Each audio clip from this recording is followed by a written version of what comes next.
Halo, Assalamualaikum. Bertemu lagi dengan kami, kelompok 3, kelas D3 Praktikum Biosistematika, Program Studi Biologi Fakultas Sains dan Teknologi Universitas Erlangga. Kali ini, kami akan membahas mengenai analisis fenetik dan filogeni hewan. Video kedua ini dibuat dengan tujuan untuk memenuhi salah satu tugas praktikum biosistematika.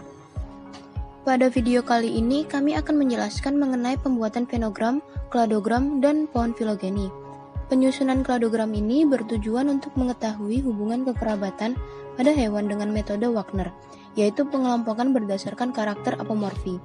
Pada video kali ini kami akan menyampaikan langkah-langkah dari yang pertama yaitu pembuatan tabel karakter, yang kedua membuat tabel transformasi dan menyusun fenogram, yang ketiga membuat tabel transformasi dan menyusun kladogram, yang keempat membuat deskripsi statistik, yang kelima membuat kalibrasi pohon filogeni, dan yang terakhir adalah menyusun pohon filogeni. Langkah pertama yaitu membuat tabel karakter untuk menentukan karakter yang diamati pada setiap takson, di mana takson yang diamati adalah T. Codonosiga sp, A. Cerantia sp, B. Actinia sp, C. Caryophyllidea sp, D. Trichuris trichiura, E. Nereis pelagica, F. Asteroidea, G. Limnaea sp, H. Typhlopaguros foresti, I. Bufo sp, dan J. Xenopeltis unicolor. Dengan menggunakan 18 karakter yang diamati yang seperti pada tabel karakter, yang paling plesiomorfi diberi nilai 0, dan apabila semakin tinggi nilainya maka karakter tersebut semakin apomorfi.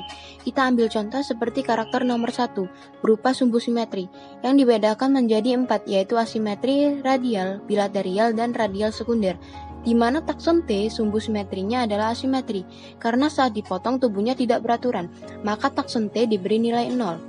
Pada takson A dan B, bentuk tubuhnya yaitu radial. Bentuk tubuh ini tersusun secara melingkar sehingga diberi nilai 1. Pada takson C sampai C, bentuk tubuhnya adalah bilaterial, maka diberi nilai 2. Hal ini juga berlaku pada karakter yang lain seperti yang telah dicantumkan pada tabel. Langkah selanjutnya adalah penyusunan tabel transformasi fenogram. Dalam pembuatan tabel transformasi ini akan dilihat berdasarkan jumlah dari perbedaan karakter. Seperti contoh, pada karakter T dan A, di mana ditemukan adanya 2 perbedaan karakter. Untuk mengetahui jumlah perbedaan ini dapat dilihat pada tabel karakter yang sebelumnya sudah dicari. Menghitung perbedaan karakter ini dilakukan hingga takson terakhir yaitu takson J dengan takson I. Tabel transformasi ini nantinya akan digunakan untuk menyusun fenogram.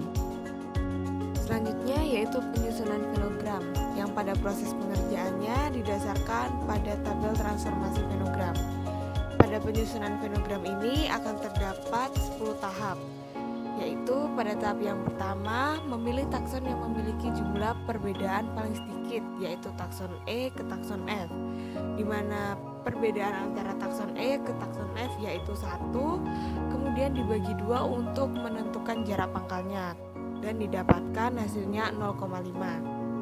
Selanjutnya pada tahap yang kedua yaitu memilih takson yang memiliki jumlah perbedaan paling sedikit selanjutnya, yaitu takson T menuju ke takson A, di mana perbedaan antara takson T dengan takson A yaitu sebanyak 2. Kemudian untuk menghitung jarak pangkalnya dibagi dengan 2 dan didapatkan hasilnya 1. Kemudian pada tahap yang ketiga yaitu memilih satu takson yang didekatkan dengan kelompok takson T dengan A, yaitu takson B, di mana jarak antara takson B menuju ke takson T yaitu 4, sedangkan takson B menuju ke takson A yaitu 2.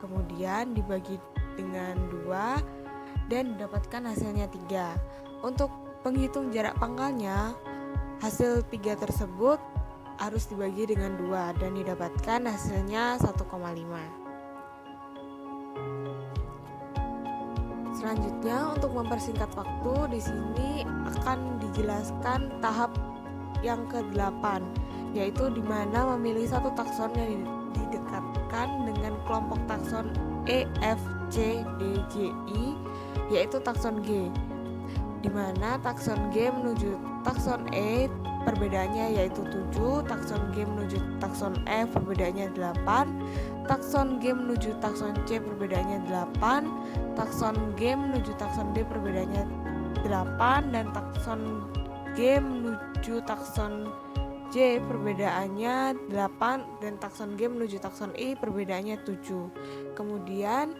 dibagi dengan 6 dan didapatkan hasilnya yaitu 7,66. Dan untuk mencari pangkalnya harus dibagi dengan 2 dan didapatkan hasilnya 3,83. Selanjutnya yaitu pada tahap yang ke-9 memilih satu takson yang didekatkan dengan kelompok takson E, F, C, D, J, I, G, yaitu takson H, di mana jarak antara takson H menuju ke takson E, F, C, D, J, I, G yaitu sebesar 7,71. Dan untuk mencari jarak pangkalnya harus dibagi dengan 2 dan didapatkan hasilnya sebesar 3,85.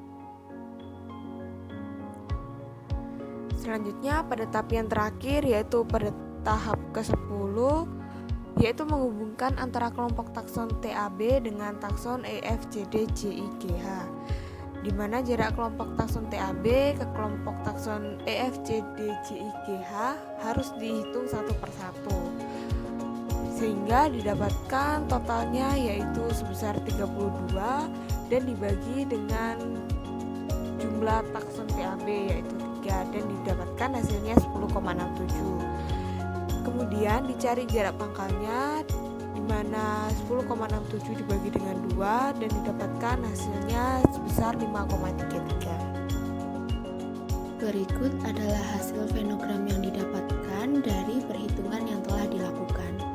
Langkah selanjutnya adalah pembuatan kladogram. Pada pembuatan kladogram digunakan data-data dari tabel karakteristik yang kemudian dimasukkan pada tabel polarisasi peringkat apomorfi. Langkah pertama yang dilakukan adalah mentabulasi tabel karakteristik menjadi tabel polarisasi peringkat apomorfi. Berikut terlihat tabel karakter dari takson T hingga takson C yang telah dipolarisasi. Kemudian setelah semua takson dipolarisasi, dijumlah agar mendapatkan peringkat apomorfi dari setiap takson. Hasil yang didapat pada takson T mendapatkan hasil yang paling kecil yaitu 1. Kemudian langkah selanjutnya yaitu menghitung F dan N. Selanjutnya yaitu penyusunan kladogram dengan metode Wagner. Terdapat 10 tahap dalam pembuatan kladogram ini, tetapi kami akan menjelaskan 3 tahap awal dan 3 tahap akhir. Pada tahap pertama penyusunan kladogram dicari karakter dengan jumlah paling sedikit yaitu pada takson T. Kemudian mencari takson yang akan menempel pada takson T yaitu takson yang memiliki beda karakter paling kecil. Oleh karena itu, kita akan membandingkan takson A dengan takson B yang memiliki beda paling sedikit. Beda pada takson didapatkan dengan mengurangi jumlah karakter pada takson T dengan takson A atau takson T dengan takson B. Didapatkan hasil pada takson T dengan A adalah 2 dan beda takson T dengan B adalah 4, sehingga takson yang menempel pada takson T adalah takson A. Kemudian diberikan karakter pembeda antara T dengan A yaitu 1 buka kurung 1 tutup kurung, 3 buka kurung 1 tutup kurung. Kemudian pada tahap kedua, kita akan mencari takson yang akan menempel pada takson A, yaitu dengan membandingkan takson B dengan C. Didapatkan hasil beda karakter pada takson A dengan B adalah 2 dan beda karakter A dengan C adalah 8. Jadi yang akan menempel pada takson A adalah takson B karena memiliki beda paling kecil.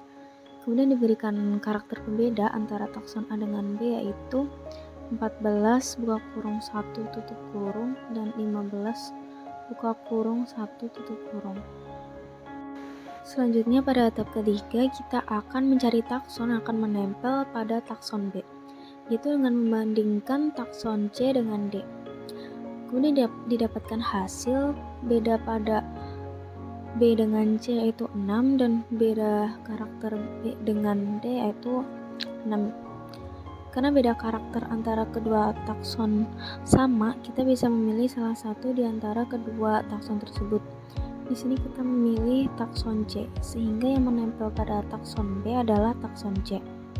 Setelah itu diberikan karakter pembeda antara takson B dengan C yaitu 1 buka kurung 2 tutup kurung, 2 buka kurung 1 tutup kurung, 3 buka kurung 2 tutup kurung, 9 buka kurung 0 tutup kurung, 10 buka kurung 1 tutup kurung, 15 buka kurung 2 tutup kurung. Selanjutnya kita langsung pada tahap ke-8, di mana kita akan mencari takson yang akan menempel pada takson G, yaitu dengan cara membandingkan takson H dengan takson I. Didapatkan hasil beda karakter G dengan H yaitu 6 dan beda karakter G dengan I adalah 7. Sehingga takson yang menempel pada G adalah takson H karena memiliki beda karakter paling kecil. Setelah itu diberikan karakter pembeda antara takson G dengan H yaitu 6 buka kurung 1 tutup kurung, 11 buka kurung 1 tutup kurung, 14 buka kurung 1 tutup kurung, 15 buka kurung 2 tutup kurung, 15 buka kurung 2 tutup kurung, 18 buka kurung 1 tutup kurung. Kemudian pada tahap ke-9 kita akan mencari takson yang akan menempel pada takson H, yaitu dengan membandingkan takson I dengan J. Didapatkan hasil beda karakter antara H dengan I yaitu 3 dan beda karakter antara H dengan J adalah 8. Jadi takson yang akan menempel pada takson H adalah takson I. Kemudian diberikan karakter pembeda antara takson H dengan I yaitu 10 buka kurung 3 tutup kurung, 11 buka kurung 0 tutup kurung, 17 buka kurung 0 tutup kurung. Terakhir, takson J akan menempel pada takson I dengan karakter pembeda 6 buka kurung 0 tutup kurung, 13 buka kurung 0 tutup kurung. Di samping kanan dapat dilihat hasil dari kladogram Kingdom Animalia. Sekarang kita akan membacakan kladogramnya. Pada suatu masa, hiduplah takson T, lalu berkembang menjadi takson A. Kemudian takson A berkembang menjadi takson B. Lalu takson B berkembang menjadi takson C, dan kemudian takson C berkembang menjadi takson D. Kemudian diteruskan takson D berkembang menjadi takson F, lalu takson F berkembang menjadi takson E, kemudian takson E berkembang menjadi takson G, selanjutnya takson G berkembang menjadi takson H, dan takson H berkembang menjadi takson I, kemudian terakhir takson I berkembang menjadi takson J. Pada kladogram ini menunjukkan tingkat plesiomorfi hingga apomorfi di suatu takson. Takson paling plesiomorfi adalah takson T, sedangkan takson paling apomorfi adalah takson J. Kemudian menghitung konsistensi indeks dengan rumus M per S. M adalah jumlah total minimum banyaknya perubahan yang diharapkan dari data, dan S adalah banyaknya perubahan yang ada di struktur kladogram. Diketahui nilai M 25 dan nilai S adalah 35. Kemudian dimasukkan dalam rumus 25 dibagi 35 hasilnya 0,71. Kemudian menghitung retention index dengan rumus N dikurangi S per N dikurangi M. M adalah jumlah total minimum banyaknya perubahan yang diharapkan dari data.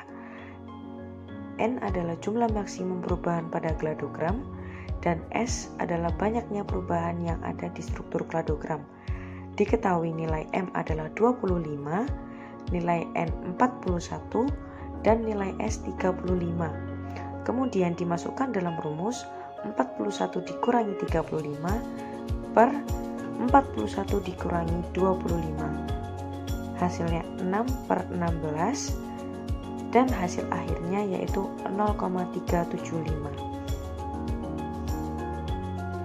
Kemudian memasuki tahap kalibrasi pohon filogeni. Untuk mengubah suatu kladogram menjadi pohon filogeni, kladogram harus dikalibrasi terlebih dahulu. Kalibrasi bertujuan untuk menentukan jarak antar nodus sehingga waktu terjadinya kladogenesis dapat diperkirakan. Dalam kalibrasi terdapat 3 metode, yaitu geologi, paleontologi, dan literatur. Tetapi di sini hanya digunakan data literatur saja. Di sini juga terlihat bahwa takson yang paling plesiomorfi adalah takson T. Selanjutnya, setelah membuat tabel kalibrasi akan dibuat pohon filogeni. Dalam pembuatan pohon filogeni, urutan taksonnya berdasarkan tabel kalibrasi yang telah dibuat. Dari hasil pohon filogeni dapat terlihat bahwa takson T berada di urutan paling bawah karena tahunnya paling lama atau paling tua.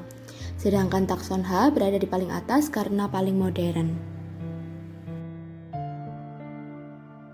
Berikut adalah nama anggota kelompok dari kelompok kami. Sekian dari kami. Wassalamualaikum warahmatullahi wabarakatuh.